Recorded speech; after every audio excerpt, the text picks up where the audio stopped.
All right, Shalom. First and foremost, I want to give all praise to the Most High and His only begotten Son, who we know and believe as Yahweh, Bahashem, Yahweh Shai, Bahashem, Ravakah Kodash. Double honors to elder apostles, a great millstone that rule well and that taught me His truth. Peace, love, and blessings also to you sincere laborers out there pushing His truth, you brothers out there on the highways and byways, right, making your bodies a living sacrifice. And also blessings to you few sisters out there listening and learning. All right. And this is going to be an in transit. On my way back home. So, Lord's will, through the spirit and power of Yahweh Shem Yahweh Shai, this lesson is edifying. All right. And I was just thinking, pretty much it all makes sense. These so-called Jews, the elites of this society, due to the act of slavery, all right, because they funded the whole slave trade, the so-called Jews, all right, pursuant to Jeremiah 17 verse 4, it states that thou even thyself shalt discontinue from thy heritage, and I will cause thee to serve thy enemies, pretty much in the land where thou knowest not, for we have kindled a fire in the Lord's anger, which shall burn forever. All right, so the Lord stripped us of our heritage, you so-called Negroes, Latinos, Native Americans, and the way that as we always go into Deuteronomy 28 verse 15, and all the curses all the way up to verse 68. All right, they all pursued us. These curses pursued us, and that started by the way of kicking us out of the land. Okay, the northern kingdom was the first to leave. All right, they went into Assyrian captivity in 722 BC. Okay, and later on in 70 AD, the Romans, all right, pretty much booted us out of Israel. All right, and we fled into mostly Africa, but we fled all over. Okay, mostly Africa, mostly the West Coast. All right, and then that was the start of that discontinuing from our heritage, man. Like, that's like the core of discontinuing from my heritage is by pretty much a complete eviction, man. Moving you out of the land, removing you far from the Lord's sight. The Lord's sight is the land of Israel. That's His favorite portion of land. Okay, so removing us far from the land, and then later putting us in slavery. And we all familiar with the famous movie scene with Roots, Kunta Kinte, where he was pretty much beating his heritage out of him and giving him an American name, all right, if you will, Toby. From Kunta Kinte to Toby, and he completely beat his heritage out of him. All right, and that's pretty much what happened to us. And anybody caught speaking that tongue that we once spoke, which was originally Hebrew, anybody caught speaking Hebrew or using Hebrew names, or and not using your English names and speaking the English tongue, all right, you're pretty much punishable, if not by death, but you were punished. All right, if you cleaved onto your heritage. So that was the way that the Lord caused us to discontinue from our heritage. So before you know it, generation after generation, we completely lost who we were. All right, so we discontinued from our heritage. So the so-called white man, he paid lots of money to keep this truth from us. And what's the truth? Our identity, man. Pursuant to Ezekiel the 37th chapter. Can these bones live, man? Can these bones live? What? And that's symbolic to us being dead to who we are. Revelation 11 verse 8, it states that our dead bodies shall lie in a great city, which is spiritually called Sodom and Egypt. And it wasn't talking about physically dead. It was talking about spiritually dead. It was in a dead state, man. The scriptures say he that pretty much wonder out a way of understanding is with the congregation of the dead. All right, so to be without understanding is to be likened unto be spiritually dead, man. All right, so what we was spiritually dead because what we lost the understanding of who we are and what we're Israelites, the sons of God, man. So to lose the understanding of that, all right, they paid much money to hide it, to what they call iconoclasm. All right, the Renaissance started during the Renaissance period, the late 1300s, early 1400s. Okay, to pretty much paint the saints of the Most High, paint any images, so-called what they call religious images, right?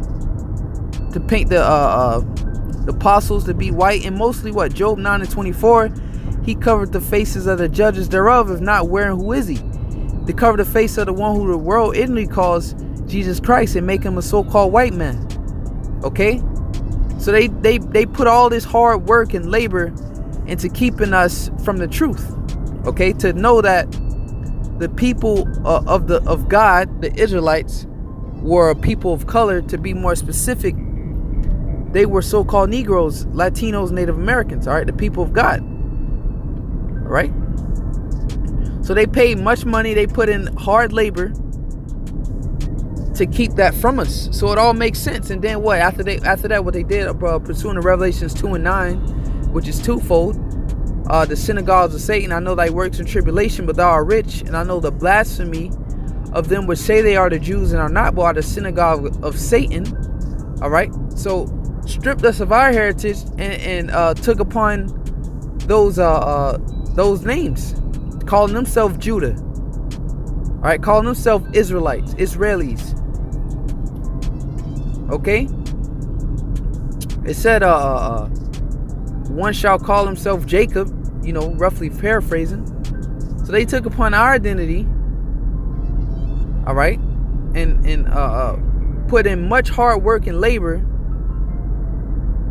to keep it from us. So now here it is. Before, all right, we were awakened at the 60s to the Great Awakening start happening. To this truth really start spreading. All right. To it start coming out.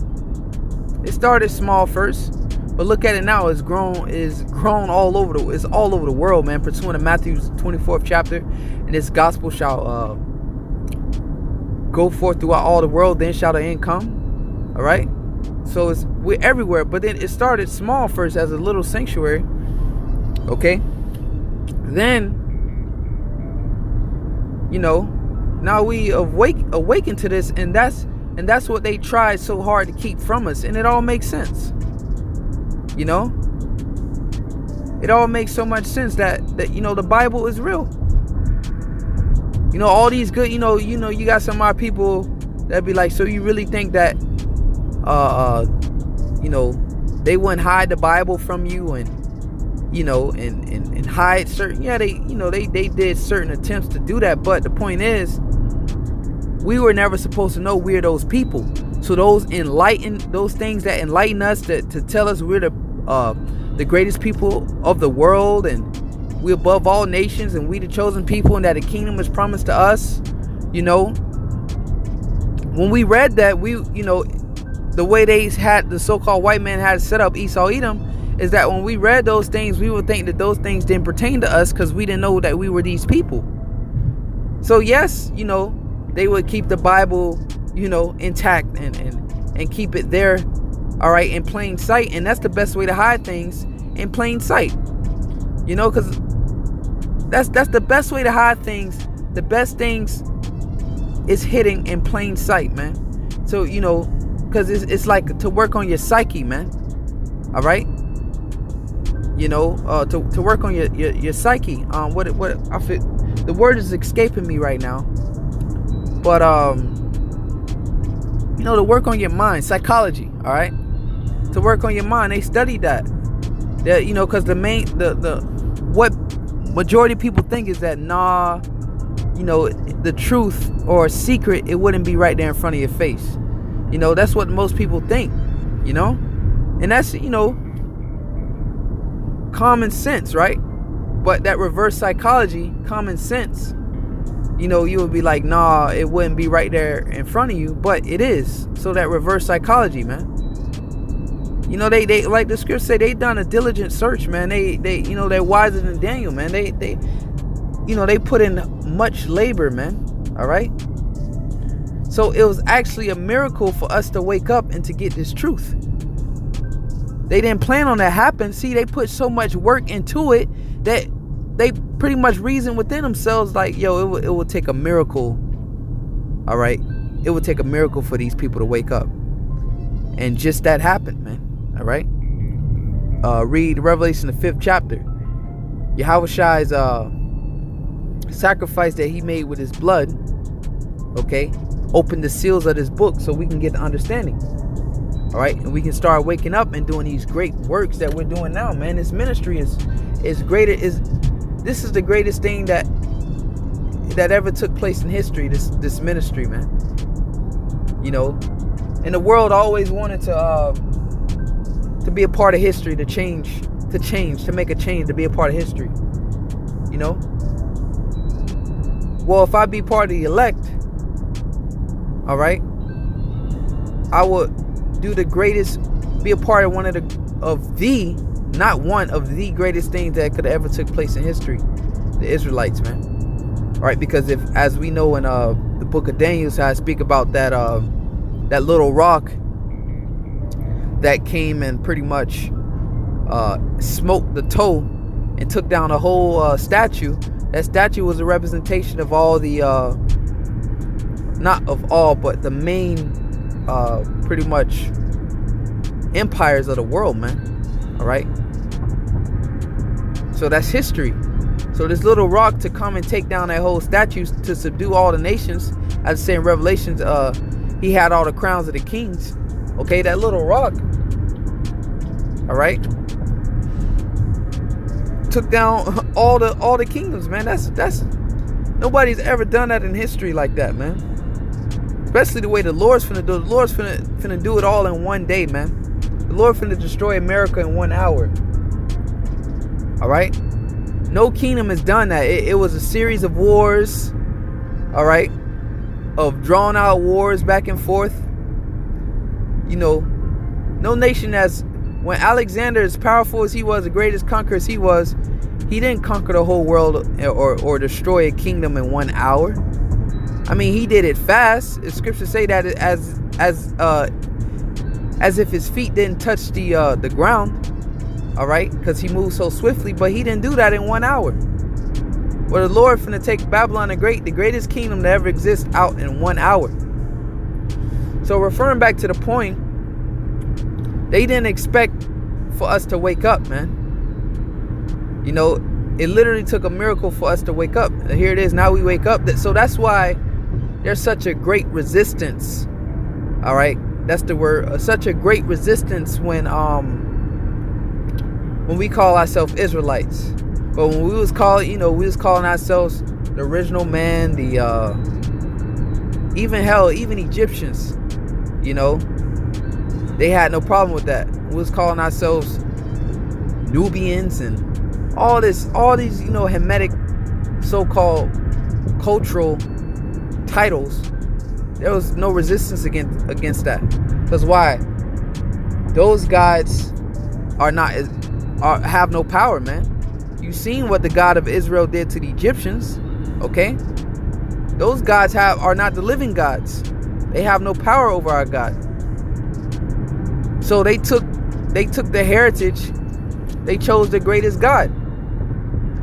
All right. The so-called Jews chose the greatest God there is. You know, so that's why you can't choose this. You have to be part of the lineage. You have to be an Israelite, man. You have to have the spirit of an Israelite. Your line has to go back to Israel. Plain and simple. So what they've chosen. They themselves have chosen, but it's a heritage that wasn't given unto them. You know, a heritage that they don't know much about.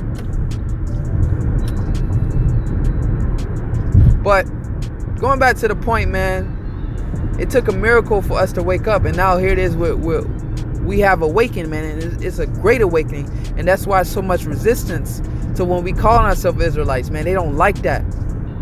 Israel. That's why they put so many stumbling blocks out there to rock our people to sleep. But what they notice now is that this truth has went out so much to the point, we can't stop them from calling themselves Israelites, but what?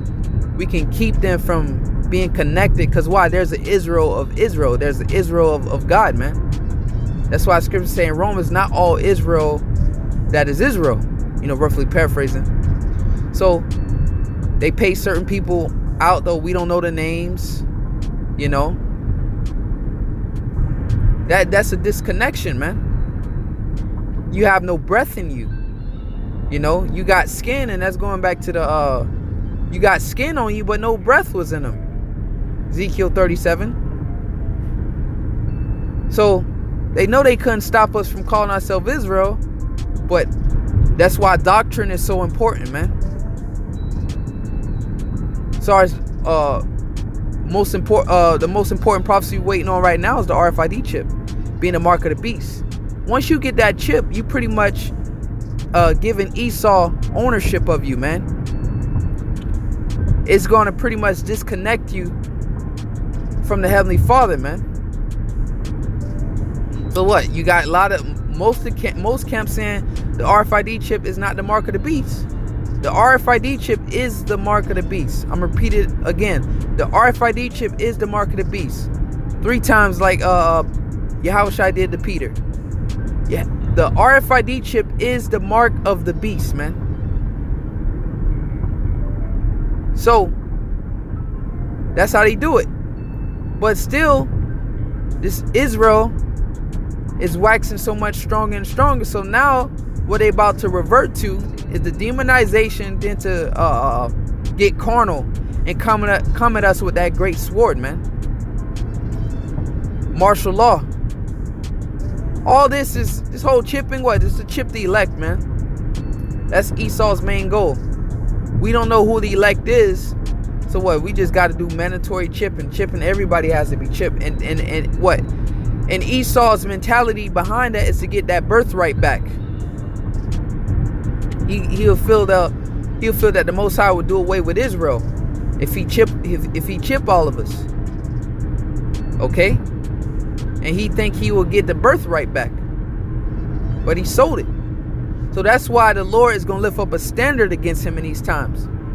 Scripture say, when the enemy shall come as a flood, the Spirit of the Lord shall lift up a standard against him, because you're not going to be able to chip the elect, man. The Lord is going to stop you. Miracles are about to get ready to take place, man. Like nothing you people ever seen before. That's why we keep working hard, daily exhortation, and trimming our lamps, man. Trimming the fat. And trying to stay in the spirit as much as possible, man. Because as we woke up, the miracle performed as we woke up. Well, what Esau think, all right, because what the blessing that Esau got, all right, is very powerful, man. It came from the left hand side of the Most High. So what, we gonna need spiritual weapons, and we gonna need the right hand side power of the Lord, which is Yahushua. He gonna come, but we gonna need a portion of that right hand side spirit, man. Because Esau, man, he received a great blessing of that sword, man. Look, prime example, he was able to take over the whole world with the sword, with violence, man. The weapon, his weapon. Had all the nations in fear. You think Esau, took over the whole world by persuasion? By persuading people with no. He persuaded them with that sword, with that weapon, man. With his guns and missiles, his military. That's how he persuaded them. And that's the blessing he got, the sword. His great military. That's how he took over the whole world. All right? And how we gonna take over the whole world? With spiritual power. Power on the right hand side, Yahushua coming back. All right. The weapons of our warfare are not carnal. So we should have nothing to fear, man. Miracles are going to take place. You know, and that's pretty much all I want to say, man. They didn't consider it then, and they're not considering it now. The Lord is going to intervene.